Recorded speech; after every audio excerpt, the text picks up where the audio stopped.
साल पहले अमेरिका के वर्ल्ड ट्रेड सेंटर के ऊपर 9/11 को आतंकवाद का हमला हुआ। उस हमले में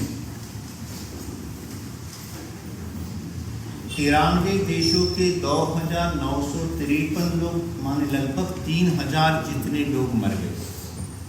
शायद पहली बार विश्व के इतने बड़े राष्ट्र को आतंकवाद से इतना बड़ा नुकसान उठाना पड़ा था। और ये सिलसिला चालू हुआ था 1980 में, जब अफगानिस्तान के ऊपर रशिया ने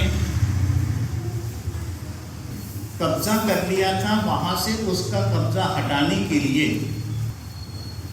अमेरिका ने इंटरवीन किया और उसके लिए वहां के पेशावर के एक सिविल कॉन्ट्रैक्टर जिसका नाम था ओसामा बिन लादेन, उसको शस्त्र और पैसे दिए और रशिया के सामने वॉर करने के लिए उसको उत्तेजित किया और वो उसका हथकंडा बन गया।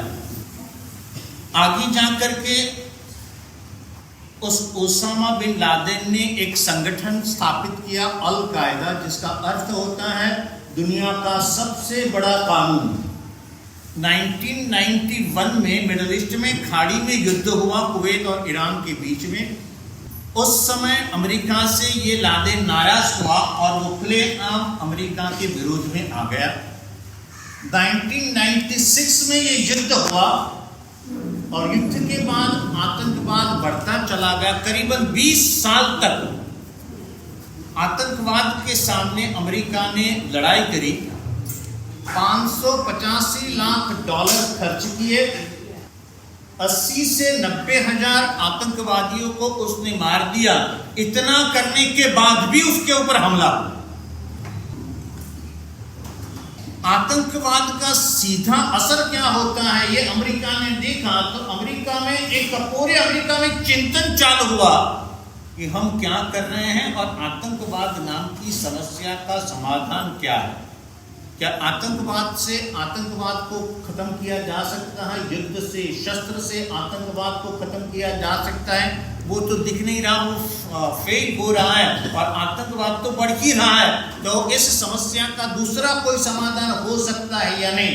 अमेरिका में ये एक चिंतन चालू हुआ। बहुत से प्रबुद्ध नागरिकों ने इसके ऊपर चिंतन चालू किया। अमेरिका में टोरंटो नाम का एक स्टेट है, फ्लोरिडा नाम का स्टेट है और क्लेरामिट नाम का उसमें एक शहर है। उसमें लिंकन नाम के एक दंपति रहता था, पति पत्नी रहते थे।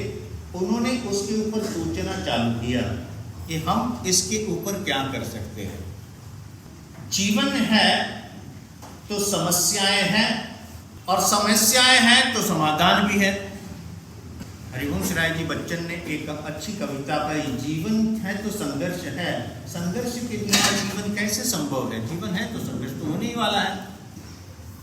लेकिन ज्यादातर लोग, हमारी मानसिकता क्या रहती है? हमारी मानसिकता ये रहती है कि ये प्रश्न तो देश का प्रश्न है, ये प्रश्न तो उस टाइम बुश होंगे तो बुश का प्रश्न है, रोनाल्ड रेगन होंगे तो उनका प्रश्न है। हमारा कहाँ प्रश्न है? हमको तो हमारे परिवार पे कुछ आएगा तब जाकर के हम सोचेंगे। हम तब तक जागते नहीं है और तब तक सोचते नहीं है। लेकिन यहाँ पर स्थिति कुछ और थी। भले ही विश्व की समस्याएं हैं, अगर हम उसका हल नहीं निकाल सकते, हमारे पास उतनी ताकत नहीं है, सत्ता नहीं है, पावर नहीं है, पैसा नहीं है, कुछ भी नहीं है, लेकिन फिर भी उसके लिए हम क्या कर सकते हैं? प्रॉब्लम को सॉल्व करने के लिए हमारा अपना प्रदान क्या हो सकता है? ये एक साधारण से दंपति ने सोचा और सोच करके फिर उन्होंने कुछ उपाय निकालने की कोशिश की। वो कर सकते हैं तो क्या कर सकते हैं? कुछ नहीं।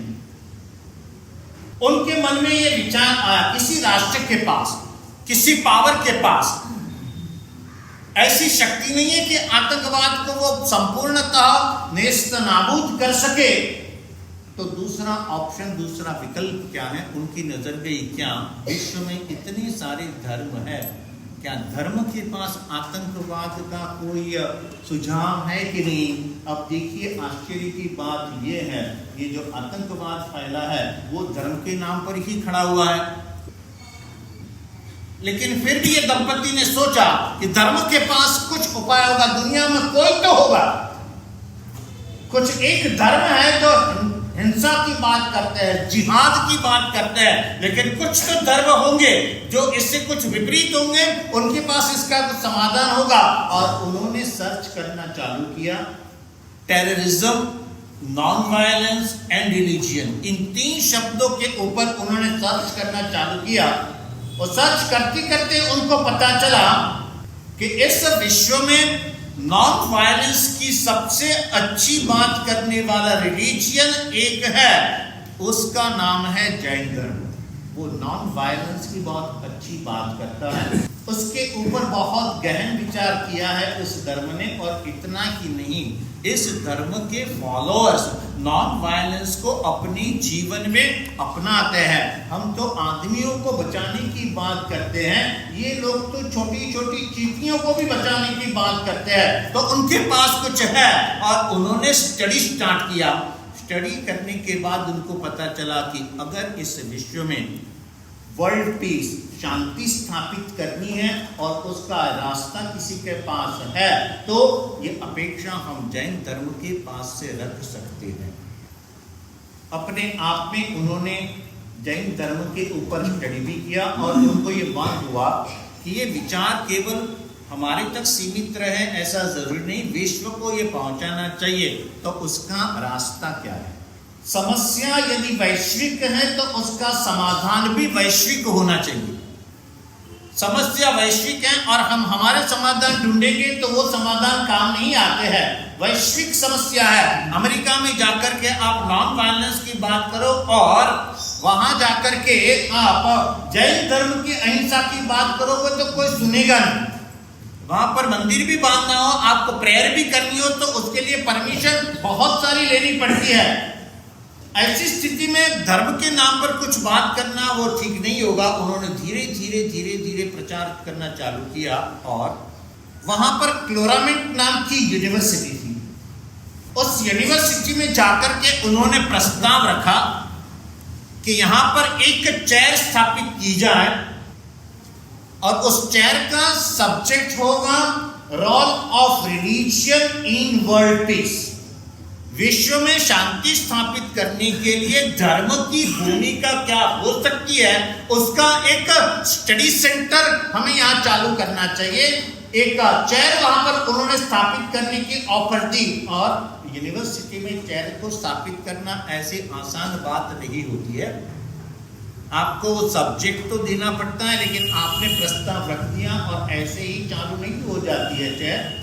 उस चेयर को चालू करने के लिए, उसको चलाने के लिए खर्च सरकार अपनी ओर से जितना देना है वो देती है, लेकिन वो खर्चा आपको निकालना पड़ता है। तो वो चेयर स्टार्ट करके चलाने के लिए डोनेशन की भी अपेक्षा रहती है।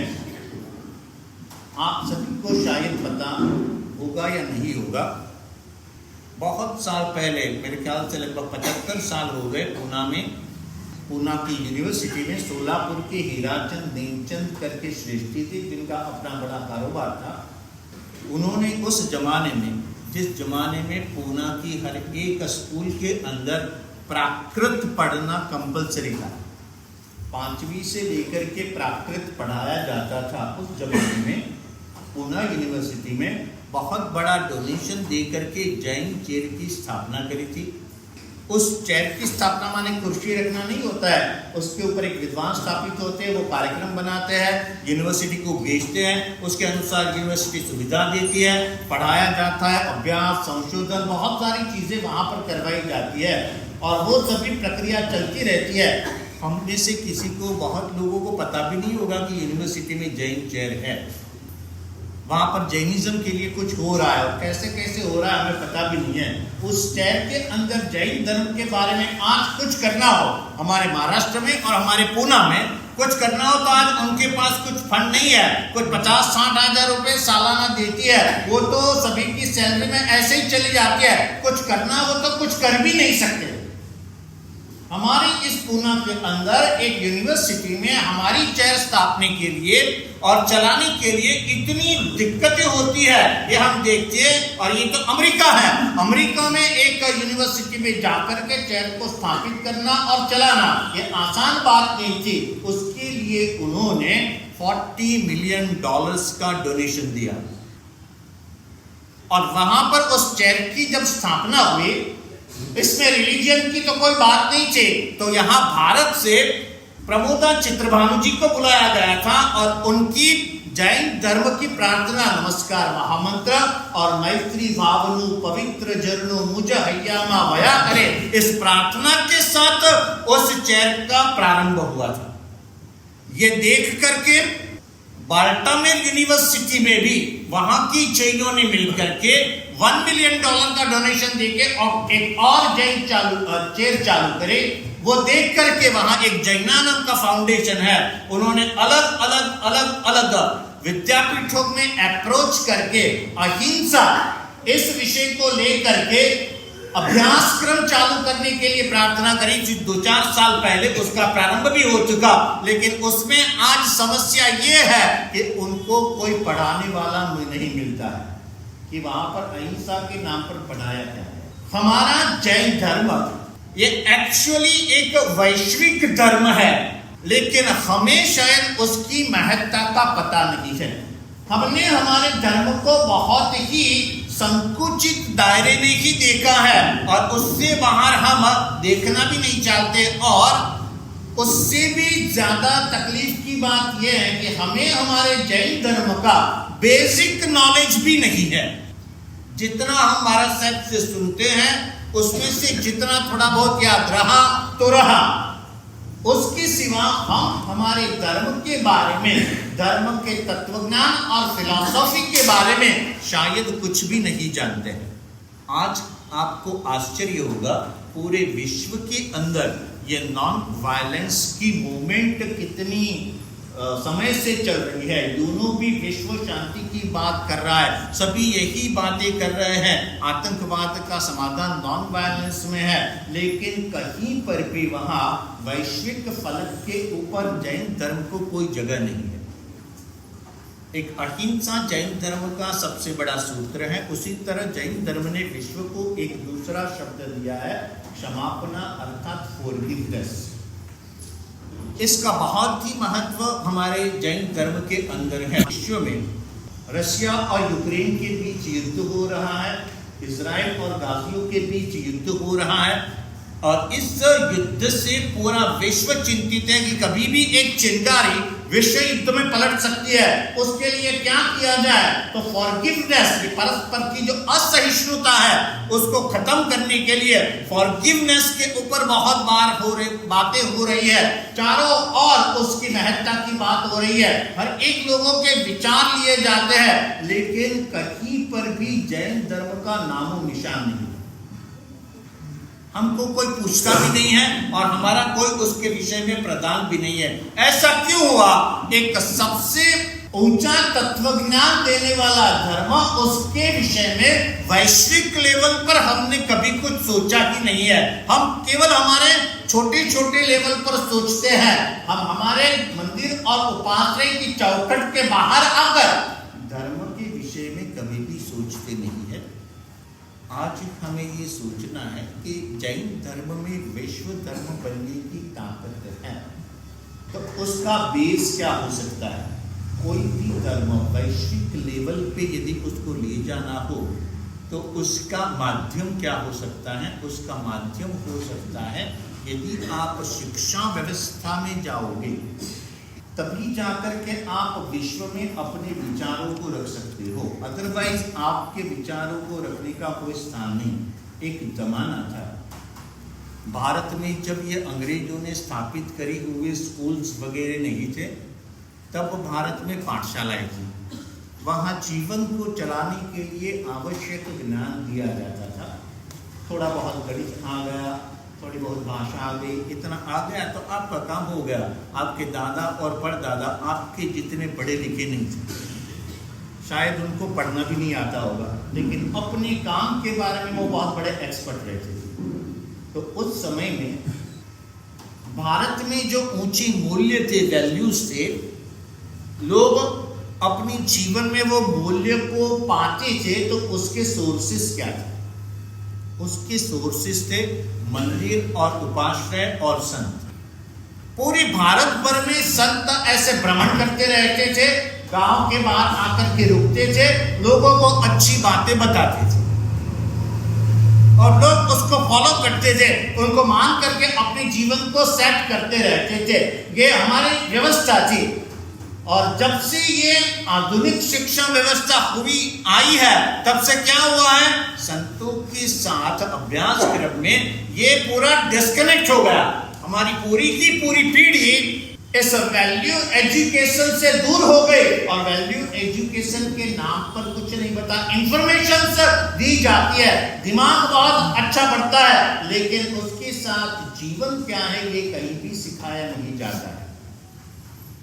शिक्षा व्यवस्था से हमारा धर्म पूरा दूर हो गया है और इसी वजह से हम पीछे रह गए। तो शिक्षा व्यवस्था में यदि धर्म नहीं है, न जाने वो कब आएगा दिन कि शिक्षा व्यवस्था में हम पहुंच पाएंगे। लेकिन हम जानने का ये प्रयास करने चाहते हैं कि वर्तमान युग, आज जिस स्थिति में हम हैं, आज जिस विचारों के अंदर हम जी रहे हैं, उसमें हमारे धर्म की पुरानी परंपराएं क्या है, उसका ओरिजिनल ज्ञान क्या है और वो ज्ञान कितना ऊंचा है, ये हम समझने की कोशिश करना चाहते हैं। मैं ये नहीं प्रूव करना चाहता हूं कि जैन धर्म में कितना विज्ञान है, ये प्रूव करने की जरूरत ही नहीं है। It is proven. ना हम विज्ञान को जानते हैं, ना हम हमारे धर्म को जानते हैं, इसलिए हमारे भीतर में प्रॉब्लम है। अच्छा, मेरे जीवन में तो बहुत अच्छा हुआ है, मैंने पहले धर्म पढ़ा और बाद में साइंस पढ़ा, तो मुझे कोई तकलीफ नहीं होती है। उतना ही मुझे तो और आनंद होता है कि ये साइंस जितना जितना आगे बढ़ रहा है, वो आगे जाकर के धर्म को ही फॉलो कर रहा है। हमारे पूर्वजों ने पूरी साइंटिफिक बातें थी, वो रिलीजियन लैंग्वेज में हमारे सामने रख दी थी, छोटी छोटी बातें हमारे सामने रख दी थी और हमें ये करना था, और जीवन ऐसे ही चलता है। आपको ये पता नहीं है, जब आप टीवी ऑन करते हो और आपकी स्क्रीन के सामने दृश्य आते हैं या लाइट ऑन करते हो और आपके सामने प्रकाश आ जाता है, तो आप ये नहीं सोचते हो इसके पीछे की टेक्नोलॉजी क्या है और उसके पीछे का साइंस क्या है। साइंस सिद्धांत होते हैं, और सिद्धांत के आधार पर टेक्नोलॉजी बनती है और टेक्नोलॉजी के आधार पर उपकरण बनते हैं। हम उपकरण का उपयोग कर लेते हैं, तब हमारा दिमाग नहीं चलाते हैं कि ये टीवी में ऐसा दृश्य कैसे आ गया, वो तो वहां क्रिकेट खेल रहा है विद इन सेकंड्स, हमको यहाँ कैसे दिखता है, कौन सा सिद्धांत उसके पीछे काम करता है, ये सब हम नहीं सोचते हैं। वहां पर हम सवाल भी नहीं करते हैं, हम देखते हैं। लेकिन जब धर्म की बात आती है तो हम सवाल करते हैं इसके पीछे रीजंस क्या है। हमारे पूर्वजों ने हमें टेक्निक्स दे दी, भाई ये करो और ये मत करो। आपको ज्यादा अपना लंबा दिमाग खींचने की जरूरत नहीं है, आपको रेमेडीज दे दी कि आप ये करते जाओ तो आपका काम हो जाएगा। और शायद इसमें आपका भी दोष नहीं है। मैक्स मुलर ने जो ये शिक्षा पद्धति दाखिल करी और उसके बाद में जो इतिहास लिखा गया, उसके आधार पर ही हम पढ़ लिख करके बड़े हुए हैं, इसलिए ये समस्या हमारे मन में है। लेकिन फिर भी आज हम थोड़ा प्रयास करेंगे। क्या धर्म और विज्ञान परस्पर विरुद्ध है, ऑपोजिट है? कुछ चीजों में ऑपोजिट है और कुछ चीजों में नहीं, एक दूसरे के साथ मिलती भी है। धर्म और विज्ञान, जहां तक परमात्मा श्री महावीर देव का सवाल है, उसकी प्रोसेस बहुत ही समान, लगभग समान है। लॉजिक के आधार पर यहां पर बात करी जाती है और हर एक सिद्धांतों को आपको प्रूव करके देना होता है। और ऐसे बहुत सारे सिद्धांत जैन धर्म ने इस विश्व को दिए हैं, उसमें से कुछ एक आज हम समझने की कोशिश करेंगे। कुछ एक साल पहले विज्ञान की एक शाखा है जिसे फिजिक्स, भौतिक विज्ञान कहते हैं, और जहाँ तक मैं थोड़ा बहुत समझा हूँ धर्म और साइंस को, फिजिक्स के बारे में, क्वांटम फिजिक्स के बारे में जैन धर्म की तुलना में शायद साइंस भी नहीं आ सकता, उतना डीप नॉलेज जैन शास्त्रों में फिजिक्स के बारे में भरा पड़ा हुआ है। दूसरी शाखाओं की तो बात मैं अभी नहीं करता, उसका मुझे ज़्यादा स्टडी नहीं है शायद, लेकिन ये फिजिक्स एंड क्वांटम फिजिक्स, इसमें उसकी मास्टरी है, उसकी एक एक सूत्र कितने जबरदस्त है, ये मैं थोड़ा आपको समझाने की कोशिश करता हूँ। तो फिजिक्स की एक शाखा है पार्टिकल फिजिक्स, जो छोटे छोटे पार्ट्स होते हैं। एक दुनिया में दो प्रकार की चीजें होती है, एक होती है सूक्ष्म, एक होती है स्थूल। हम हमारा ये बॉडी देखते हैं तो हम हमारा स्थूल शरीर देखते हैं, लेकिन इस शरीर का सबसे सूक्ष्म अंश होता है, मॉलिक्यूल होता है छोटा सा, वो सूक्ष्म अंश, उसको सूक्ष्म वस्तु कहते हैं। इन दोनों, ये दोनों किस सिद्धांत के ऊपर काम करते हैं? साइंस में उसका स्टडी है और विज्ञान में उसका स्टडी है। पार्टिकल फिजिक्स है, वो छोटे छोटे मॉलिक्यूल्स, उसके ऊपर स्टडी करता है और उसमें बहुत सालों से ये स्टडी करता है। और हम जानते हैं, जो मोटा मोटा साइंस हम जानते हैं, तो एक अणु होता है, एक अणु किससे बनता है? इलेक्ट्रॉन, न्यूट्रॉन और प्रोटॉन से बनता है। बीच में न्यूट्रॉन होता है, प्रोटॉन होता है और इलेक्ट्रॉन्स होते हैं, वो एक उसके आसपास घूमते रहते हैं। इलेक्ट्रॉन्स की कुछ संख्या फिक्स होती है, प्रोटॉन्स की फिक्स होती है और न्यूट्रॉन बीच में होता है। दोनों का यदि संयोजन किया जाए तो उसमें से कुछ नया द्रव्य उत्पन्न हो सकता है, एटसेट्रा एटसेट्रा। तो ये जो छोटे पार्टिकल्स है, उस पार्टिकल्स के ऊपर सर्च हुआ, लोग सर्च करते गए, उनको ही मूल द्रव्य मानते गए। तो कुछ कुछ द्रव्य में इलेक्ट्रॉन्स की संख्या अलग होती है, दूसरे द्रव्य में इलेक्ट्रॉन की संख्या अलग होती है। उसके आधार पर ही वस्तुओं का विभाजन होता है। ये बेसिक साइंस है, उसके ऊपर स्टडी चल रहा था। उसमें यह स्टडी चल रहा था कि कोई भी एक छोटा सा मॉलिक्यूल, एक छोटा सा जो परमाणु जिसे हम कहते हैं, उसमें मास आता है, तभी जा करके उसके अंदर एनर्जी पैदा हो सकती है।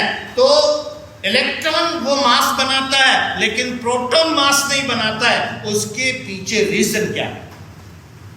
तो उसके ऊपर संशोधन चालू हुआ 1960 से लेकर के।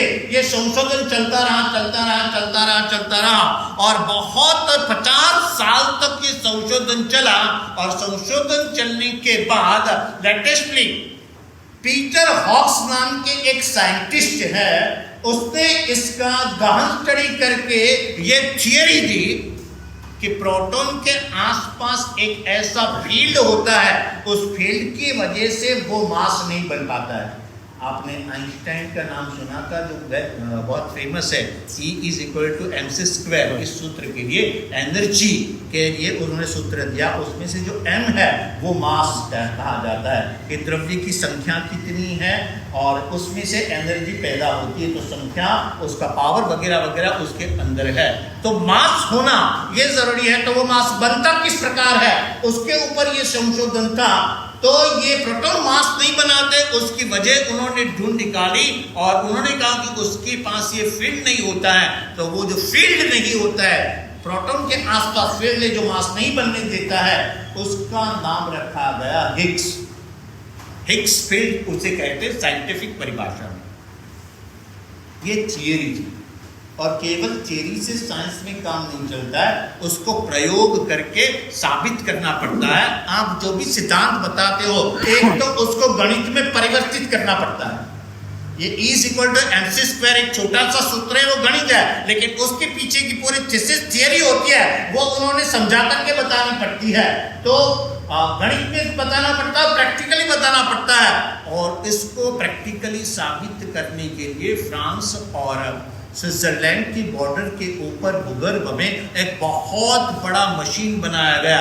आज जिसे हम MRI मशीन जानते हैं ना, उसके अंदर जाते हैं, इलेक्ट्रोमैग्नेटिक फील्ड पैदा करते हैं और आपके शरीर के अंदर जो कण ऐसे चलते जाते हैं, उसको, उसकी वो प्रतिकृति लेते हैं और उसके आधार के ऊपर आपके शरीर में क्या खामी है ये वो बताते हैं। तो ऐसा बहुत ही बड़ा मशीन बनाया गया वो जानने के लिए कि इलेक्ट्रॉन, प्रोटॉन और न्यूट्रॉन के अंदर भी कुछ है कि नहीं, उसमें हलचल होती है तो क्या क्या होता है उसको प्रूव कैसे किया जा सके, और वो प्रयोग सिद्ध साबित हुआ और उनको अंदर से एक छोटा सा पार्टिकल मिला, और पार्टिकल मिला उसका नाम दिया गया गॉड पार्टिकल।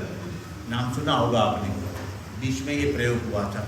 लेकिन साइंटिस्टों को ये नाम अच्छा नहीं लगा, क्योंकि रिलीजियन और साइंस ये दोनों का मेल नहीं पड़ता है, तो उन्होंने इसका दूसरा नाम सोचा, और दूसरा नाम सोचने के लिए, क्योंकि ये थियरी हिग्स ने दी थी, तो हिग्स तो उसका नाम है, लेकिन किसी एक साइंटिस्ट का नाम अमर करने के लिए कोई साइंटिस्ट का उसको नाम देते हैं, तो वो इकट्ठा हुए और किसका नाम देना उसके ऊपर चर्चा हुई। उसमें एक नाम आया सत्येंद्रनाथ बोस। ये कलकत्ता के थे, बहुत बड़े साइंटिस्ट थे, आइंस्टाइन के समकालीन थे। कलकत्ता में रहते हुए सत्येंद्रनाथ जी ने, उसके हाथ में ऐसे ही भगवती सूत्र आ गया, उसका एक रेफरेंस आ गया, और उसके अंदर उन्होंने पुद्गल की व्याख्या पढ़ी। अभी साइंटिस्ट है तो मैटर की व्याख्या पढ़ी, तो व्हाट इज मैटर। अच्छा चलो मैं एक आपको ये सवाल करता हूं, एज पर जैनिज्म व्हाट इज मैटर? द्रव्य, स्मॉलेस्ट पार्टिकल। जैन धर्म के हिसाब से मैटर उसको कहते हैं द्रव्य। ये तो द्रव्य हो गया, इट इज ओके। द्रव्य और मैटर ये दोनों भाषा, दोनों शब्द एक ही अर्थ को बताते हैं। दिस इज मैटर, छोटा सा उसका पार्ट है वो भी मैटर है, जिसमें आकार होता है, जिसमें वजन होता है, जिसमें कुछ एनर्जी ट्रांसफर होती है, उसको कहते हैं मैटर। लेकिन सालों से ये मैटर की व्याख्या क्या हो सकती है, ये व्याख्या करना अभी तक मुश्किल था। साइंस के पास तब तक उसकी परफेक्ट व्याख्या, परफेक्ट डेफिनेशन नहीं थी, तो वो ढूंढ रहे थे, नए नए वैज्ञानिक प्रयोग कर रहे थे कि हम इस मैटर को कैसे व्याख्यायित करें, क्योंकि ये मैटर्स जो थे एक दूसरे से बिल्कुल विरुद्ध है। एक अग्नि है और एक पानी है, दोनों से इतने विरुद्ध है, दोनों की एक कॉमन डेफिनेशन क्या हो सकती है। बहुत सारी चैलेंजेस थी उसमें, और सत्येंद्रनाथ जी ने भगवती सूत्र में इस द्रव्य की व्याख्या पढ़ी, और वो द्रव्य की व्याख्या इतनी थी, द्रवती तांतान पर्यायान गच्छति इति द्रव्यम।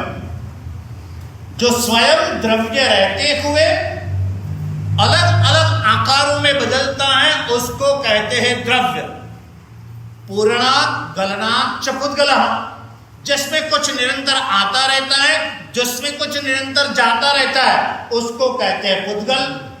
उत्पाद व्यय द्रव्य युक्तम सत, तत्वार्थ सूत्र में उमात्वादी जी महाराज ने ये सार्वत्रिक सूत्र दिया, जिसमें ये तीन क्रियाएं एक साथ होती है, उसको हम कहेंगे मैटर।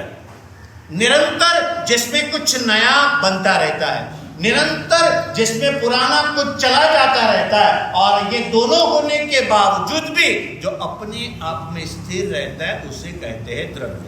इन सिंपल लैंग्वेज में उस आपको समझाने की कोशिश करूंगा। आपके पास सोना पड़ा है, आप जल्दी समझ पाएंगे सोने को। सोने से आप अंगूठी बनाते हो, अंगूठी बनाने के बाद आपको लगता है कि नहीं ये मुझे अभी अंगूठी नहीं चाहिए, लेकिन अंगूठी के अलावा उससे कुछ दूसरा नाक की नथनी बनाती है, तो वो सोने में से वो नथनी बन सकती है, राइट। ये होता है। इतना अगर आप समझ गए तो आपको द्रव्य समझ में आ गया। तो सोना एक द्रव्य है, इट इज अ मैटर। जब वो अंगूठी थी तब भी वो सोना था। अंगूठी से नथनी बनने के लिए क्या करना पड़ता है? गरम करना पड़ता है, अंगूठी को डिस्ट्रॉय करना पड़ता है, तब जाकर के कुछ नया बनता है। तो नया क्या बना? नथनी बनी, अंगूठी चली गई और सोना एक का एक रहा। This is the definition of द्रव्य, this is the definition of matter. तो ये मैटर की व्याख्या हमारे शास्त्रों में पढ़ी थी, सत्येंद्रनाथ जी ने ये पढ़ी। पढ़ने के बाद उनको लगा कि ये तो बहुत ही जबरदस्त है ये व्याख्या।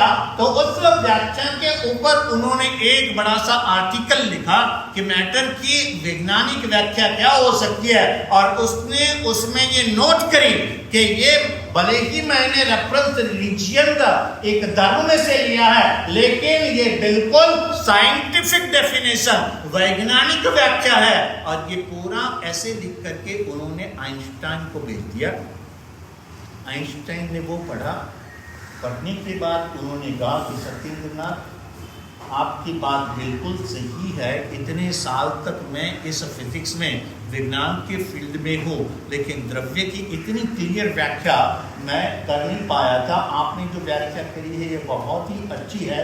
मैं ये चाहता हूँ कि आपका ये जो ऐसे है, आपके नाम से नहीं, मैं मेरे नाम से प्रकट करूँ, क्योंकि आपसे नाम से प्रकट करूंगा तो लोग चैलेंज करेंगे, उसके ऊपर बहस होगी, उसकी जल्दी स्वीकृति नहीं होगी।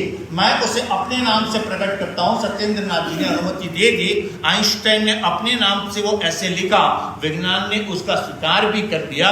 फिर आइंस्टाइन ने यह कहा कि ये ओरिजिनल विचार मेरा नहीं, सत्येंद्रनाथ का था।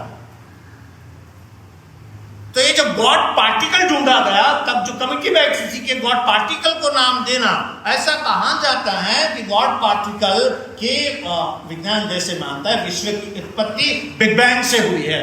तो बिग बैंग से हुई, उसमें जो सबसे पहला छोटा सा आर्टिकल था उसको गॉड पार्टिकल कहते हैं, और वो हमने ढूंढ लिया है, तो उसका नाम हमें देना है। तो एक तो हिग्स था, जिन्होंने ये फील्ड की शोध करी थी, और दूसरा नाम ये सत्येंद्रनाथ जी बॉस का देना चाहिए। तो वो गॉड पार्टिकल का नाम उन्होंने हिग्स बोसोन ऐसा दिया। गॉड पार्टिकल को साइंटिफिक परिभाषा में हिग्स बोसोन कहते हैं। हमें भले कि हमारे धर्म के ऊपर या हमारे धर्म की बातों के ऊपर ना तो उसका ज्ञान या तो श्रद्धा हो, लेकिन साइंटिफिकली इट इज प्रूवन कि ऐसी बहुत ही जबरदस्त व्याख्याएं हमारे यहाँ है। मैं दूसरा उदाहरण आपको देता हूं।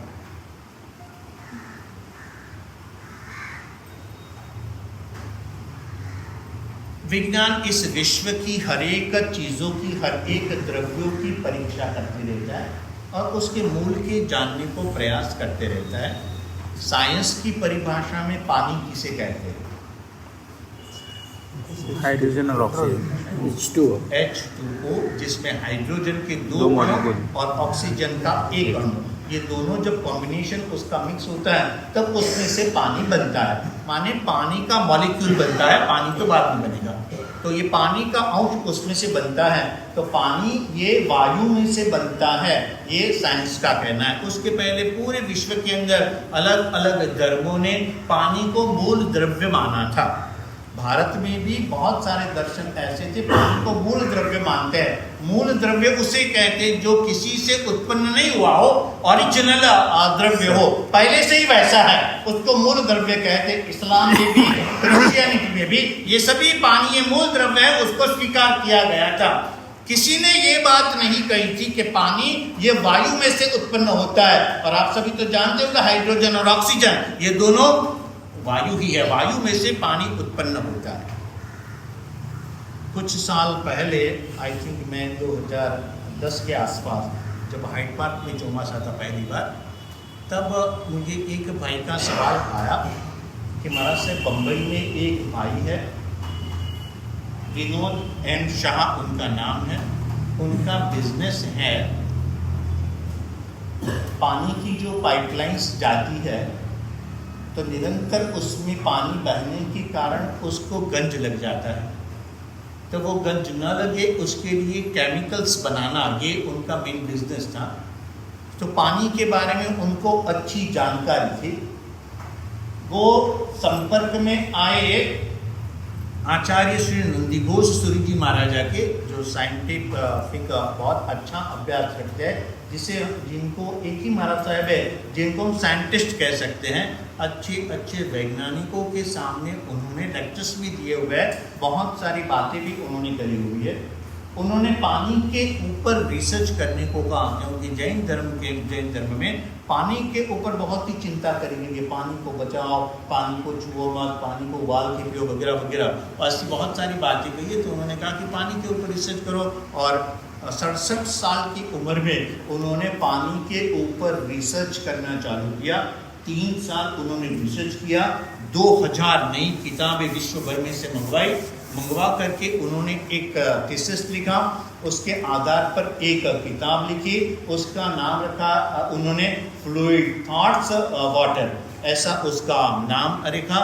और मुंबई की ताजमहल होटल में वैज्ञानिकों और बड़े बड़े लोगों के सामने उसका पब्लिकेशन हुआ। पब्लिकेशन उसका होने जा रहा था, थीसिस उनका पूरा हो गया था और उन्होंने उनके एक मित्र को ये सवाल पूछा, मैंने पूरा पानी के ऊपर रिसर्च कर लिया, सारे धर्म में जो जानना था वो जान लिया, साइंस जो कहता है उसके बारे में जान लिया, लेकिन अभी तक मुझे कोई भी धर्म ऐसा कहने वाला नहीं मिला है कि पानी ये वायु से उत्पन्न होता है। ऐसा किसी धर्म में नहीं है। दूसरे धर्म की तो बात मैं नहीं जानता हूँ, लेकिन आपको यदि पता हो तो जैन धर्म पानी कहाँ से आता है उसकी कुछ बात कही है। उन्होंने बहुत सारे लोगों को पूछा लेकिन उनको जवाब नहीं मिला। मेरे पास वो क्वेरी आई, मैंने कहा मुझे एक सप्ताह का समय दो, मैं आपको जवाब दे दूंगा। और मैंने स्टार्ट किया ढूंढना और आपको आश्चर्य के साथ मैं कहूँगा, सूत्रकृतांत सूत्र के अंदर भगवान ने खुद अपने शब्दों में कहा है, वायु जूणिये खलु आउगाए। आज से 2500 साल पहले परमात्मा ने ये सूत्र दिया था। योनि मतलब पैदा होता है, वायु में से पानी पैदा होता है। ये विचार हमारे यहाँ बहुत पहले से था और साइंस ने ये विचार कब खोजा था? आज से 200 साल पहले 18वीं सदी से ये संशोधन चल रहा था पानी के ऊपर। और तब लेवोइजर नाम के एक फ्रेंच विज्ञानी हुए, उस विज्ञानी ने सबसे पहले ये ढूंढ निकाला कि पानी का जो मूल है वो मूल दो वायु है, एक का नाम ऑक्सीजन है और दूसरे का नाम जलाने वाला वायु। तब हाइड्रोजन के वायु का नाम हाइड्रोजन साइंस में भी नहीं पढ़ा। 200 साल पहले उसने ये ढूंढ करके निकाला और वो विनोद भाई ने मुझे कहा कि इतना थीसिस पूरा करने के बाद मुझे लगा कि मेरा ये थीसिस पूर्ण है, ये सूत्र आने के बाद। तो हमारे आगमों में 200 साल लगे एक चीज को निश्चित करने में, साइंस को, कि पानी वायु में से आता है। और 2500 साल पहले ऐसा कौन सा ज्ञान था जिसके आधार पर श्रमण भगवान श्री महावीर परमात्मा ने ये कहा कि वायु में से पानी पैदा होता है? कहीं लेबोरेटरी के बिना, कोई किसी भी प्रकार के ऐसे स्थूल रिसर्च के बिना, केवल अपने आत्मा के ज्ञान से ये वैज्ञानिक सत्य परमात्मा ने हमारे समक्ष रखा।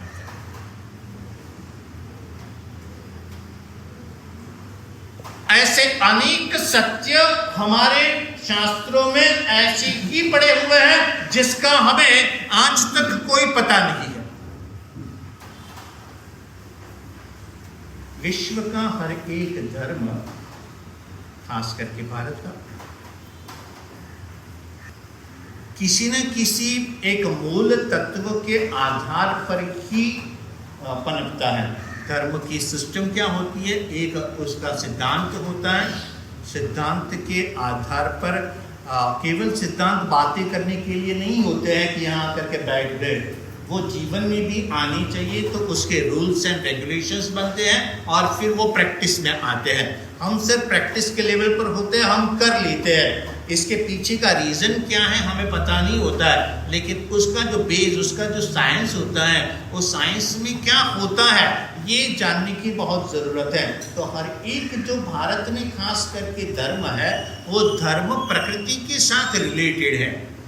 धर्म का काम क्या होता है? धर्म का काम केवल एक ही है।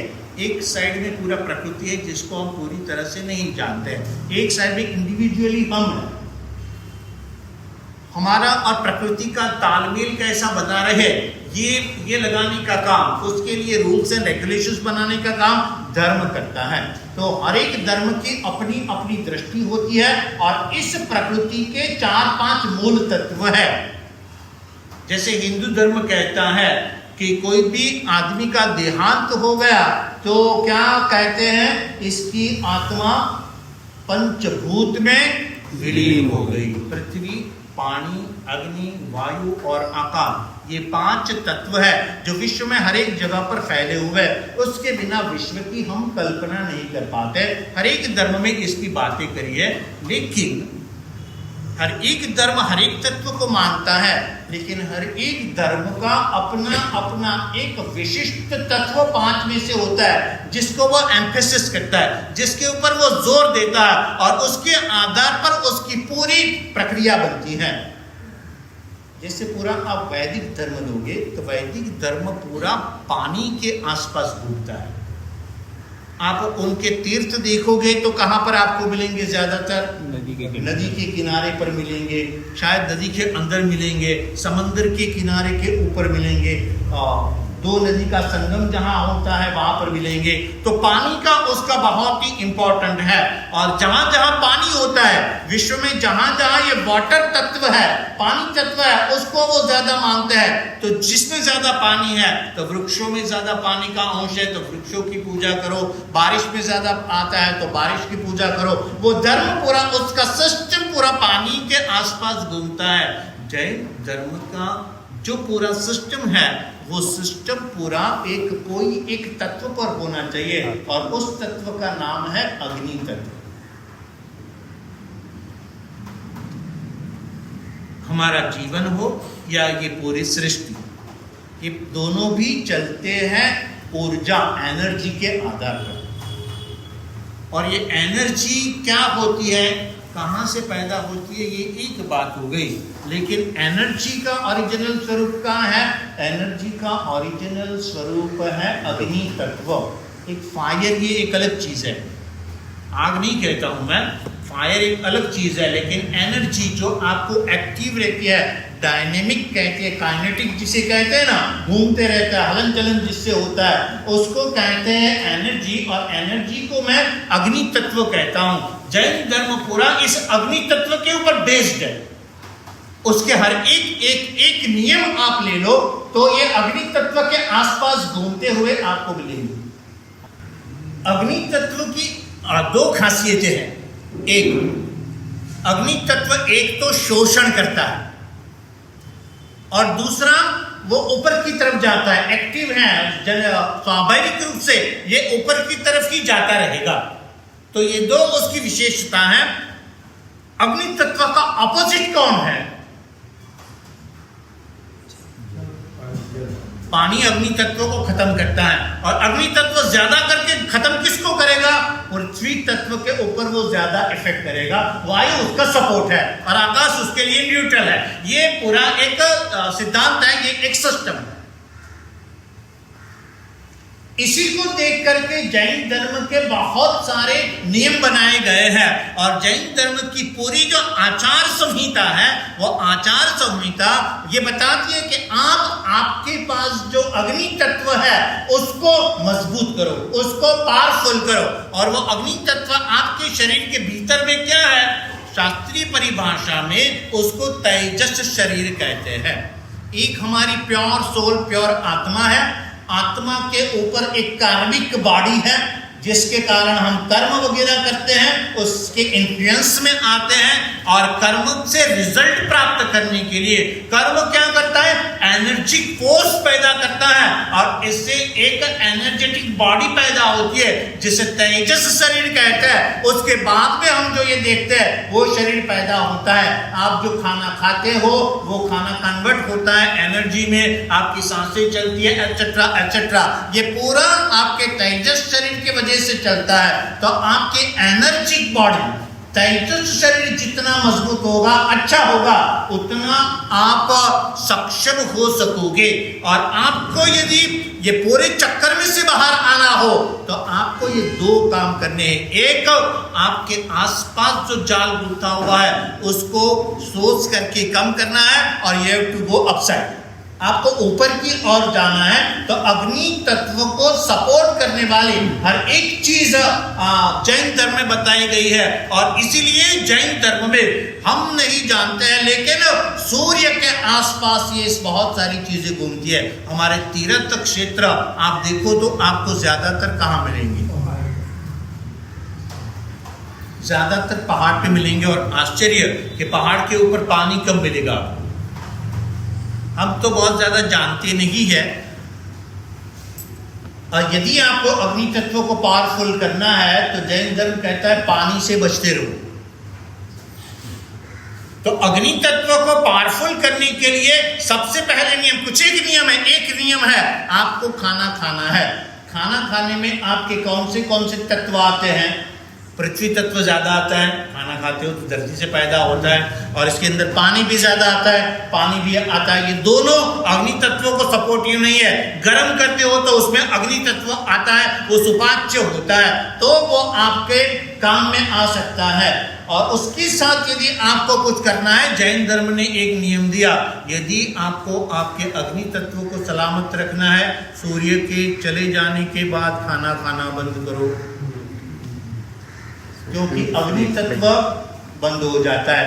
हम बहुत ही लॉजिकल लोग हैं ना, तो हम कहते हैं कि पहले के जमाने में तो लाइट नहीं थी, इसीलिए रात में खाने का मना किया था। अब तो लाइट आ गई, हमको कुछ दिखता है, तेरे को दिखता नहीं है, वो तो हम बता रहे हैं भाई।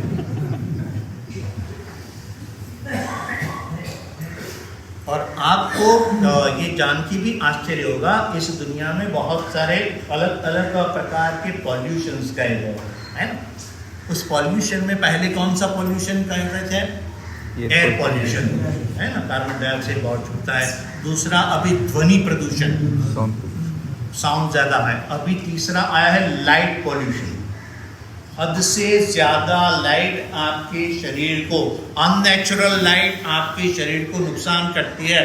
और उसमें से सबसे ज्यादा नुकसान करने वाली, ये मेरी बात नहीं कर रहा, साइंस की बात कर रहा हूँ, आप जो स्क्रीन के ऊपर देखते रहते हो, वो सबसे ज्यादा आपकी आंखों को, आपकी बॉडी को, आपको दिमाग को नुकसान करने वाली है। इस धरती के ऊपर इतनी सारी लाइट्स हो गई है कि उस लाइट्स की वजह से बहुत सारे अंधेरे में पनपने वाली जीव सृष्टि वो पनपती नहीं है, इकोलॉजी के अंदर इम्बैलेंस हो रहा है, और ये अपने आप में एक पॉल्यूशन है। आपको कुछ अंधेरा भी चाहिए, अगर अंधेरा नहीं है तो आपके लाइफ में इम्बैलेंस आ जाएगा। तो अननेचुरल लाइट में आप खाना खाओगे, उससे अग्नि तत्व आपका विकृत होगा। तो इसीलिए पहला नियम है कि आप जब खाना खाते हो तो ये ध्यान में रखो कि सूरज है तब तक खाओ। अभी हमको खाना तो पड़ेगा ही, लाइफ चलानी है तो पानी तो पीना ही पड़ेगा, और पानी बिल्कुल ऑपोजिट है अग्नि के। तो क्या करो, अगर आपको अपोजिट चीज को अपनाना पड़ता ही है तो उसको अग्नि तत्व के कांटेक्ट में ला दो, पानी को उबाल दो और उबाल करके बाद में पियो। तो उसका जो जल तत्व है वो थोड़ा कम हो जाएगा, उसमें अग्नि तत्व ऐड हो जाएगा, और आपकी बॉडी को वो हार्म नहीं करता है। तीसरा, कौन सी चीज हम खा सकते हैं? खाने के लिए जैन धर्म में जो नियम दिया है वो ये दिया है, आपको यदि खाने में किसी भी चीज का उपयोग करना है तो वो चीज का उपयोग करो, ऐसे अनाज का उपयोग करो जो धरती में उगता तो है, उगने के बाद, सूर्य का ताप लगने के बाद जो सूख जाता है, ऐसी चीजें ज्यादा यूज करो। कौन सी चीजें हैं? पूरे अनाज है, गेहूं है, चावल है, ये सभी चीजें उगते हैं, सूख जाते हैं, बाद में हमारे यूज में आते हैं, तो क्या होता है, अग्नि तत्व के कांटेक्ट में आते हैं, तो उनका जो पार्थिव तत्व है वो थोड़ा कम हो जाता है, हमको कम नुकसान कर पाते हैं। तो दिस इज, आप ऐसी चीजें खाओ जिसमें अग्नि तत्व ज्यादा हो, और जिसमें पानी तत्व ज्यादा हो उसको कम इंटेक करो।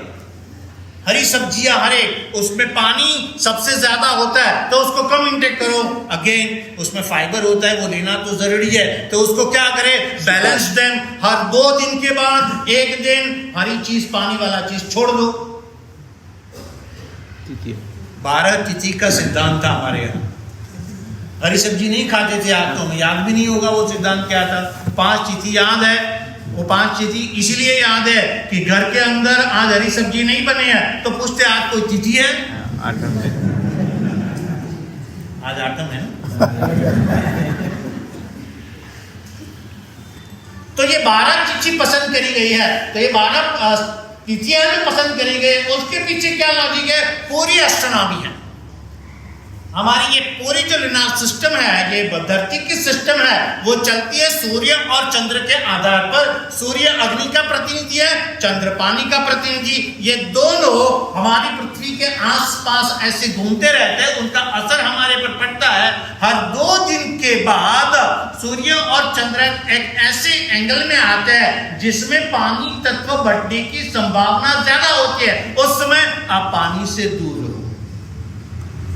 जब जब इस धरती के ऊपर पानी की संभावनाएं बढ़ती है, चंद्र का प्रभाव बढ़ता है, तब तब आप एक काम करो कि आप आपके अग्नि तत्व के समीप रहो, अग्नि तत्व के विपरीत जो है उससे बाहर रहो। और ऐसे 5 पॉइंट्स निकाले गए हैं। 5 दिन महीने में ऐसे आते हैं कि जिस दिन में चंद्र और पृथ्वी का संबंध बहुत गहरा होता है। और हम देख सकते हैं पूनम और अमावस्या को समंदर में ज्वार और भाटा आता है, पानी कम होता है, ज्यादा होता है। दिन में भी ऐसा कुछ नियत समय है जब पानी बढ़ता है और पानी कम होता है। चंद्र का पानी के साथ रिलेशन है, तो चंद्र आपकी बॉडी के में जितना पानी है उसको बढ़ाता है, उस तत्व को बढ़ाता है। उस समय में आप पानी से थोड़ा दूर रहो। क्या करो उस समय में? सामयिक ज्यादा करो, औषध ज्यादा करो।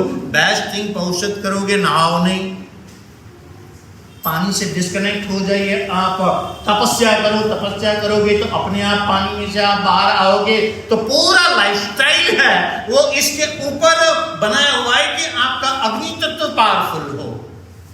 ऐसी चीजें मत खाओ जिसको सूर्य का प्रकाश नहीं मिलता है उगने के लिए, जिसमें जल तत्व ज्यादा है और पृथ्वी तत्व ज्यादा है। ये दोनों आपको अग्नि के तत्व को ज्यादा नुकसान करते हैं।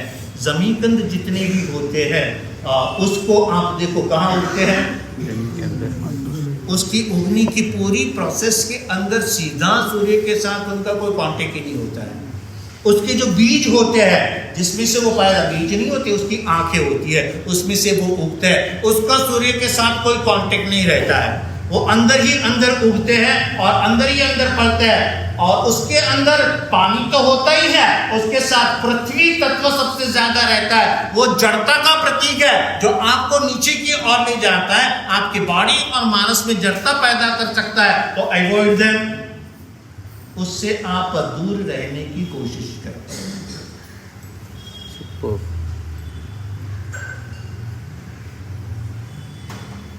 हर कुछ समय के बाद आप उपवास करो। उपवास करने से आपके भीतर का अग्नि तत्व सलामत रहता है और एक्टिव रहता है। आपको शायद पता ही होगा, मैं नहीं जानता हूँ पता है कि नहीं, लेकिन अभी जो अच्छे मेडिकल हेल्थ में रिसर्च हो रहे हैं वो ये बता रहे हैं कि अगर आप ढंग से उपवास करो, अगर आप ढंग से उपवास करो तो आपकी बॉडी के कैंसर को भी आप अच्छी तरह से क्योर कर सकते हो।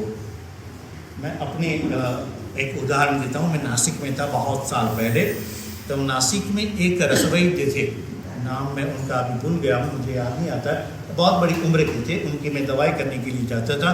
उनको हो गया था कैंसर, और कैंसर में भी वो मस्त से 4th स्टेज पे कैंसर था, सब कुछ काम कर रहे थे। मैंने उनको पूछा कि तुम्ही काय औषध करता यावर, मराठी से। तो बोले कि मेरा एक ही औषध है इसके सामने, ये क्योरेबल नहीं है, मैं जानता हूँ, लेकिन मैं एक ही काम करता हूँ। मैं रोज़ पानी का एक गिलास लेता हूँ, गिलास सामने रखता हूँ, एक छोटा सा दिया रहता है, उसके ऊपर सोना लेता हूँ, सोना लेकर के इस सोने को गर्म करता हूँ और पानी में उसको चमका देता हूँ। चमका देना क्या कहते हैं, आप समझ में आ गया? गर्म से आवाज आती है, छम गर्म, तो उसको चमकाना कहता है। तो वो चमका देता हूँ और वो पानी पूरे दिन में पीता हूँ। और उससे मैंने बहुत सारे मरीजों के कैंसर अच्छे किए हैं, लेकिन इससे बहुत बॉडी की अच्छी ताकत बढ़ती है। Again think about that. सोना क्या है? अग्नि, धातु है। ऐसे तो पृथ्वी है, लेकिन वो धातु होने के नाते अग्नि से जल्दी ज्यादा प्रभावित होती है। हर एक धातु, पत्थर राख हो जाएगा, धातु गल जाएगी, अग्नि को अपने आप में समा लेगी। तो वो एक स्वयं अग्नि तत्व का सुवर्ण का प्रतीक है। उसको गर्म करते हैं, पानी में डालते हैं, पानी माध्यम बन के आपके शरीर में जाता है। और ज़्यादा बताऊं, आप में से बहुत सारे ज़्यादा लोग पूजा करते हो, कौन सी उंगली से पूजा करते हो? अनामिका। ये उंगली किसकी है मालूम है आप? हार्ट। हार्ट की है, लेकिन तत्व के हिसाब से देखो ये अग्नि तत्व की उंगली है। इसी से पूजा इसलिए करा जाता है क्योंकि अग्नि तत्व है, भगवान के भीतर में जो तेजस तत्व है, भगवान की ऊर्जा है, वो ऊर्जा को ट्रांसफर करने के लिए ये उंगली काम की है, इसीलिए इस उंगली से पूजा करते हैं। अग्नि तत्व के साथ हमें धरती के तत्व की जरूरत भी होती है, बहुत कम है लेकिन उसकी जरूरत तो होती है। तो उसके लिए जैन धर्म में ये विधान करा गया है, यदि आपको चलना हो तो नंगे पैर चलो। साइंस ये आपको सलाह देता है कि ये हरे घास के ऊपर चलो, आप उल्टा कर रहे हो, आप आपके शरीर में पानी को बढ़ा रहे हो, जल तत्व को बढ़ा रहे हो, चंचलता बढ़ेगी, जो कुछ भी निगेटिविटी वो एक्टिव होने लगेगी, उसको बैलेंस नहीं रखा। बैलेंस रखना है तो आप धरती के ऊपर चलो, मिट्टी के ऊपर चलो, भले ही थोड़ा आपको कंकर लगते हैं लेकिन नंगे पैर चलो। आपको जितनी जरूरी है उतने पृथ्वी तत्व आपको मिल जाएगा। मुझे ये बताइए, इतने सारे महाराज साहब थे पुराने काल में हो गए, श्रमण भगवान शिव आविर परमात्मा थे, इतने महीनों तक उपवास करते रहते थे। बहुत सारे महाराज साहब आज भी उपवास करते हैं, बिना आहार के वो जीते हैं। तो वो जी तो लेते हैं लेकिन उनका बॉडी काम कैसे करता है, उनका मेटाबॉलिज्म काम कैसे करता है, बॉडी को जो नीड है वो तो है ही है, वो कैसे पूरी करता है? तो हमारी बॉडी की एक खासियत है, वो खासियत ये है कि जब एक सोर्स बंद हो जाता है तो अपने आप को दूसरा सोर्स निकाल लेती है। इस सृष्टि में बहुत ज्यादा जीव जो जीते हैं, खास करके वृक्ष, वो किसके आधार पर जीते हैं? वृक्ष कौन से दुकान में पिज्जा खाने जाता है? नहीं, उसका खुराक क्या है?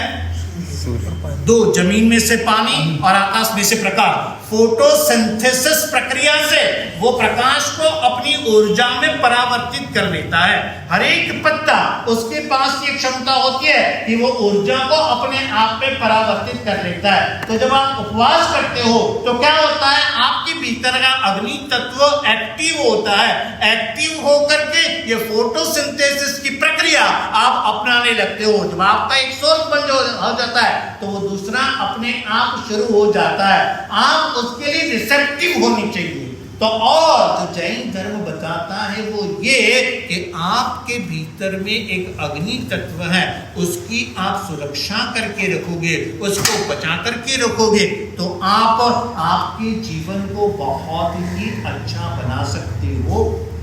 ऐसी बहुत सारी वैज्ञानिक बातें जैन धर्म में है और ये कायनात के वैज्ञानिक बातें जैन धर्म में है। ये भी थोड़ा अच्छा विधान में नहीं मानता हूँ। जितना भी कहा है वो अपने आप में एक विज्ञान है। हाँ, हम उसको समझ नहीं पाते, ये हमारी तकलीफ है। जितनी भी बातें जैन धर्म में बताई गई हुई है साइंटिफिकली, ये सभी बातें, इतने सारे इनोवेशंस जैन धर्म ने या हमारे आचार्यों ने नहीं किए, इतनी सारी टेक्नोलॉजीज उन्होंने नहीं लाई क्योंकि उनका ये लक्ष्य नहीं था। साइंस का लक्ष्य है बाहर की दुनिया को आसान बनाना, जीवन की सुविधाओं को बढ़ाना, और धर्म का लक्ष्य है आपके भीतर में आपके जीवन का जो ओरिजिनल सोर्स है उसको ढूंढना।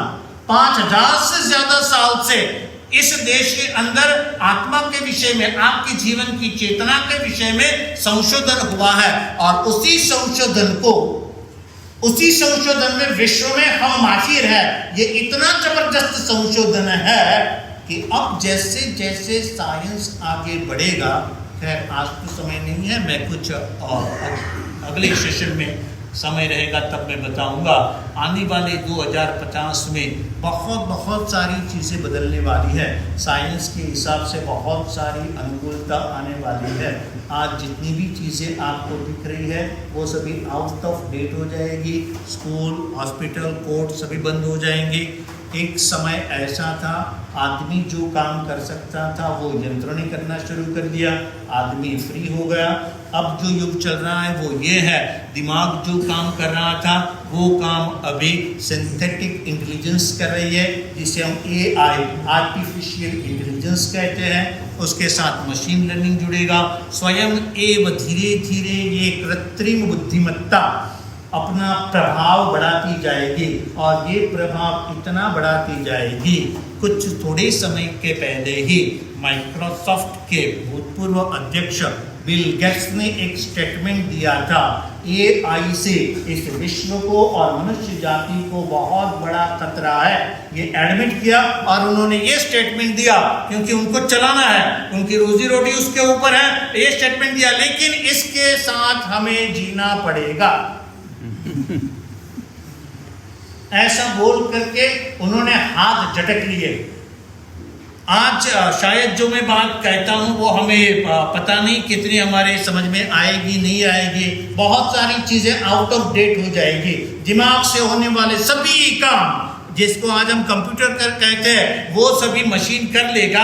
आपको दिमाग चलाने की भी जरूरत नहीं है, पढ़ाई करने की भी जरूरत नहीं है, आपका सर्जरी करना हो तो कुछ करने की जरूरत नहीं है। एक छोटी सी सुई आपके अंदर डाल दी, वो नैनो रोबोट अंदर जाकर के आपके कोलेस्ट्रॉल को खा लेगा, आप हट्टे कट्टे होकर के बाहर। बिल्कुल ये आने वाला है। आपको थोड़ा सा ही अनईजी फील होगा, उससे पहले आपको आपका मशीन ये बता देगा कि सर आपका बीपी 2 घंटे के बाद बढ़ने वाला है, कुछ ना कुछ प्रिकॉशन कर लो, 1 कप कॉफी पी लो, ऐसा आपको बता देगा। आज आप कार में घूम रहे हैं, कल उड़ती कार में घूम रहे होंगे, उड़ती कार भी पुरानी हो जाएगी, आप स्वयं उड़ते होंगे मशीन के सहारे के ऊपर। अमेरिका जाना हो 7-8 घंटे में आराम से अपने अकेले मन हो तो जाके आ सकते हो। ऐसे बहुत सारे परिवर्तन आने वाले हैं। उस समय बहुत कुछ होगा, इतना कुछ होगा कि जिसका हम बयान नहीं कर सकते। आपका कान कट गया एक्सीडेंट में, वो कान आपको वैसा का वैसा उगा सकते हो। जैसे हम बायो इंजीनियरिंग कहते हैं वो आएगा। स्टेम सेल्स थेरेपी आज शुरू हो गई है। आपके शरीर के सूक्ष्म अणु होते हैं स्टेम सेल, उसको बचाया जाता है, उसके आधार पर कैंसर जैसे रोगों की चिकित्सा चालू हो गई है। आपके अवयवों को उगाया जाएगा। एक जीव के अंदर अजीव का आरोपण कर दिया जाएगा। एक छोटी मधुमक्खी होती है, मक्खी, उसके ऊपर चिप्स लगाया जाएगा और आपके घर में छोड़ दिया जाएगा। वो सभी आपका डेटा इकट्ठा कर सकती है। साइबर्स पैदा होंगे जो स्वयं अजीब होंगे और आपके लिए वो काम करते रहेंगे। एक समय ऐसा आएगा कि जिसके पास कुछ विशेषता नहीं है, इनसे आगे नहीं बढ़ने वाला है, उनका रिलेवेंस से ही खत्म हो जाएगा। ऑर्डिनरी आदमी जो है, हमारे जैसे लोग, उनका कुछ रिलेवेंस नहीं रहेगा, करने के लिए कुछ बचा ही नहीं होगा, क्योंकि बुद्धि तो ओवरकम कर लिया होगा। टैक्सोनॉमी कहते हैं, एक पूरा अनुवंश शास्त्र है, वो ये बताती है कि जब से मनुष्य ने उत्क्रांति करना शुरू किया है तब से क्या हुआ है। साइंस तो अपनी थियरी चलाता है, वो एक बात है, लेकिन जब से मनुष्य ने पहली बार चक्र की शोध की और धनुष बाण का इनोवेट किया, तब से मशीनरी आई, उसके जीवन में यंत्र की शोध हुई और धीरे धीरे मनुष्य तरक्की करता गया। और क्या तरक्की करता गया, एक बार एक समय ऐसा था पूरी धरती और प्रकृति मनुष्य के ऊपर राज कर रही थी जैसे दूसरे प्राणियों के ऊपर। आज स्थिति यह है, इस विश्व में जितनी भी प्रजातियां हैं उनके ऊपर मनुष्य का राज है। इतना ही नहीं, कुदरत को भी वो कंट्रोल करता है, पहले से जान लेता है। पहले एक महामारी आई तो मनुष्य हार जाता था, आज ऐसा नहीं है, प्रिकॉशन ले सकता है, उसके बहुत सारे इनोवेशंस होते हैं वगैरह वगैरह। बहुत कुछ हमने महात किया है, पानी के ऊपर कंट्रोल किया, हवा के ऊपर कंट्रोल किया, स्पीड बढ़ा दी, इतनी यंत्रणा, इतनी सुविधाएं हमने पैदा कर ली है। ये सब कुछ आज मनुष्य ने प्राप्त किया और जहां जहां मनुष्य गया वहां उसने आसपास में रहने वाले सभी प्रजातियों को खत्म कर दिया। अमेरिका में गया, अमेरिका में रहने वाले पशु पक्षियों को खत्म कर दिया। ऑस्ट्रेलिया में गया, वहां पे ओरिजिनल प्रजा को खत्म कर दिया और अपना वर्चस्व उसने जमा लिया। राइट और रॉन्ग, ये ऐसा चल रहा है। धीरे धीरे इतने साल हो गए, ये यहां से धनुष बाण से लेकर के यहां तक तरक्की करने के लिए उसको एज पर साइंस 65,000 साल लगे थे। लेकिन 1980 के बाद एक नए उसमें परिमाण ऐड हुआ है, उसका पूरा ग्राफ बनाया जाता है। पहले डायनासोर्स थे, कुछ हुआ प्रकृति का उत्पाद, वो खत्म हो गए, मनुष्य ने इसको खत्म कर दिया तो वो बढ़े, फिर धीरे धीरे घटे, तो वो सब नीचे जा रहे थे। मनुष्य का ग्राफ धीरे धीरे ऊपर बढ़ रहा था। इमेजिन करना, आपको पता चलेगा। और अब 1980 के बाद एक छोटा सा पॉइंट आया है जो धीरे धीरे बढ़ रहा है, और 2000 साल के बाद वो बहुत ही तेजी से बढ़ रहा है। उसकी स्पीड खतरनाक है और उसका कार्य क्षेत्र बहुत ही विस्तृत है, और उसका नाम है सिंथेटिक इंटेलिजेंस। और ऐसा कहा जाता है जिस स्पीड से वो बढ़ता है, मनुष्य को यहाँ आने तक 65,000 साल लगे। ये सिंथेटिक इंटेलिजेंस को मनुष्य के ऊपर काबू पाने के लिए 50 साल, और अभी तो 25 साल ही बाकी रहेंगे।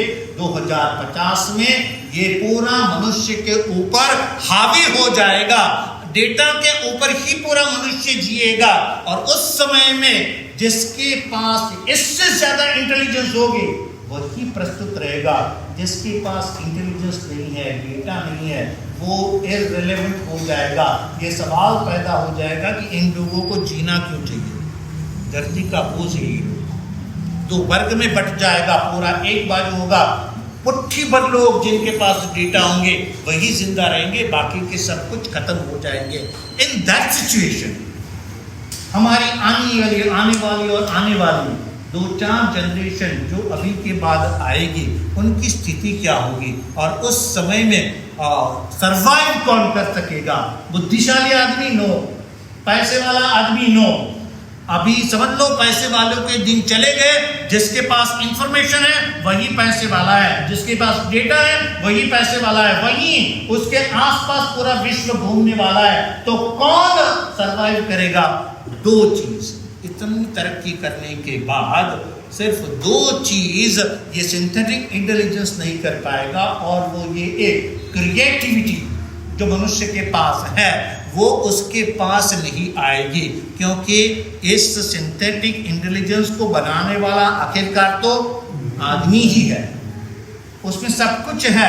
शायद वो भावनाओं को जान भी पाएगा, उसके आधार पर रिएक्ट भी कर पाएगा, लेकिन वो फील नहीं कर पाएगा कि मैं यह क्या कर रहा हूं। उसको आप अच्छी चाय देंगे तो चाय से क्या क्या होता है अच्छा डिस्क्रिप्शन दे सकेगा, लेकिन चाय से फील क्या होता है वो फीलिंग उसके पास नहीं होगी। एंड सेकंड, ये इंटेलिजेंस कभी भी चेतना का विकल्प नहीं बन पाएगा, वो जगह नहीं रह पाएगा। तो 2050 में यदि किसी का रिलेवेंस रहेगा तो ये 2 चीज़ का, यदि आपके पास क्रिएटिविटी है, और it is not normal creativity जैसे हम कहते हैं, वो क्रिएटिविटी मशीन इतनी हासिल कर लेगा कि आप बताओ कि मुझे समंदर का एक चित्र बना के दो, ऐसे बना के दो, आप सोचो और वो हो जाएगा। आज उंगली से आपको चलाने पड़ते हैं कंप्यूटर्स, थोड़े ही समय में आप सोचोगे और कंप्यूटर चलेगा। आज text to speech and speech to text चलता है, अब thought to text and text to thought, ये प्रोसेस आने वाला है। तो ये सभी इतना पावरफुल होगा तो साधारण क्रिएटिविटी नहीं, असाधारण क्रिएटिविटी लगेगी उसके लिए, और उसके लिए अमाप बुद्धिमत्ता लगेगी। शायद वहां तक हम पहुंच सकेंगे या नहीं ये हमें पता नहीं है, लेकिन दूसरी चीज, वो कभी भी चेतना का विकल्प नहीं बन सकता। तो जो चेतना को जानने वाला है वही उस समय में आप समझो कि राज कर सकेगा, क्योंकि तब जाकर के लोगों को पता चलेगा जानने जैसा तो सब कुछ जान लिया, अभी क्या है इस धरती पर जानने जैसा, तो नेक्स्ट क्या है एक ही बारे में हम नहीं जान सकते, और वो है हमारी चेतना, नॉट कॉन्शियसनेस। कॉन्शियसनेस से भी अबो, उसका जो मूल है जहां से कॉन्शियसनेस आती है, उसको जानने वाला कोई नहीं बचेगा, और जो जानने वाला होगा वही शायद इस धरती में सरवाइव करेगा। मैं तो कहता हूं वो राज कर सकता है, लेकिन तब तक ये चेतना का ज्ञान बचाए रखना चाहिए। और हम एज भारतीय और एज जैन इतने सद्भाग्यशाली है कि सालों से हमारे यहाँ ये चेतना का विज्ञान इतना विकसित है। पूरे विश्व में जो विज्ञान विकसित रही है वो हमारे पास है। यहाँ का हर एक धर्म चेतना की बात करता है, भले अलग अलग तरीके से करता है, अपने अपने ढंग से करता है, लेकिन बात क्या करता है? आपके चेतना के, आपके आत्मा के, आपके अस्तित्व के मूल की, जिसके आधार पर यह पूरा विश्व बना है, उसकी बात करता है। एक छोटी सी लास्ट बात आपको करता हूँ, बाद में उसके ऊपर आगे बात करूंगा। साइंस ये मानता है कि इस पूरे विश्व का मूल क्या है। वो मानता है कि एक छोटा सा मॉलिक्यूल या एटम, उससे ये विश्व उत्पन्न हुआ है, तो विश्व के मूल में ये है, और इसी को बिग बैंग कहते हैं, और बाकी उसकी थियरी जो भी है वो मानता है। और ये जड़ से चेतना उत्पन्न हुई है, ऐसा उसका मानना है, राइट। साइंस ये मानता है। जैन धर्म क्या मानता है? पूरे धर्म हमारे मानते हैं चेतना से विश्व की उत्पत्ति हुई है। अभी अभी अमेरिका में एक बहुत ही पुस्तक चर्चित हुआ, बायोसेंट्रिज्म। बायोसेंट्रिज्म का मतलब, उसमें बायो का मतलब होता है जीव, सेंटर मतलब होता है मध्य, और इज्म का मतलब होता है विचार या तो सिद्धांत। जिसके केंद्र में जीव है, ऐसा सिद्धांत डॉक्टर रॉबर्ट लांजा, ये नाम के विज्ञानी, उन्होंने ये किताब लिखी, और इस किताब में उन्होंने ये सिद्धांत विज्ञानियों के समक्ष दिया कि आज तक विज्ञान ये मानता है कि परमाणु में से जीव की उत्पत्ति हुई है, लेकिन ये नहीं है। इस विश्व के सेंटर में चेतना तत्व है, और ये रीजनरेटिव मेडिसिन के मास्टर, कैंसर जैसी असाध्य बीमारियों को दूर करके उसको रिजनरेट कैसे किया जा सकता है, आपकी वृद्धावस्था कैसे कम की जा सकती है, ऐसे सभी वैज्ञानिक क्षेत्रों में अभ्यास करने के बाद वो सत्य हमारे सामने रजू करते हैं कि इस विश्व के मूल में चेतना है। चेतना ही विश्व का संचालन कर सकती है, जड़ में ये कोई ताकत नहीं है। अब साइंस धीरे धीरे उसको स्वीकार करने लगा है,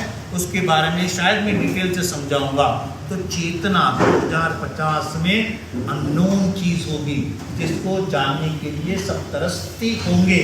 वो विज्ञान आज हमारे पास है, उस विज्ञान को हम समझने की कोशिश करें। हमारे पूरे शास्त्र यही बात करते हैं, महाराज साहब भी यही बात करते हैं, हमारी आत्मा को सुधारो, आत्मा को सुधारो।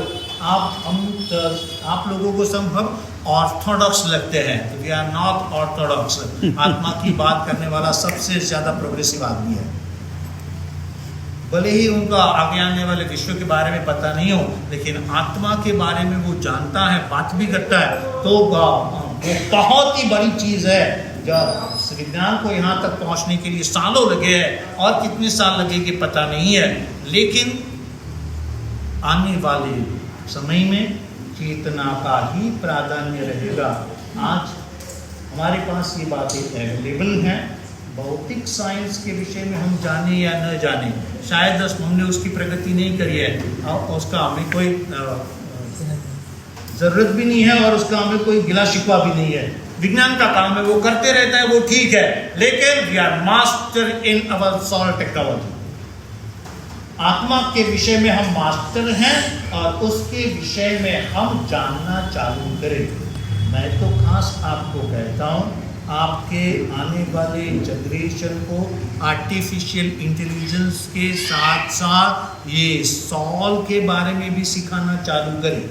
अगर चालू करेंगे तो आगे आने वाली जनरेशन और उसकी जनरेशन तब जाकर के सर्वाइव कर सकेगी।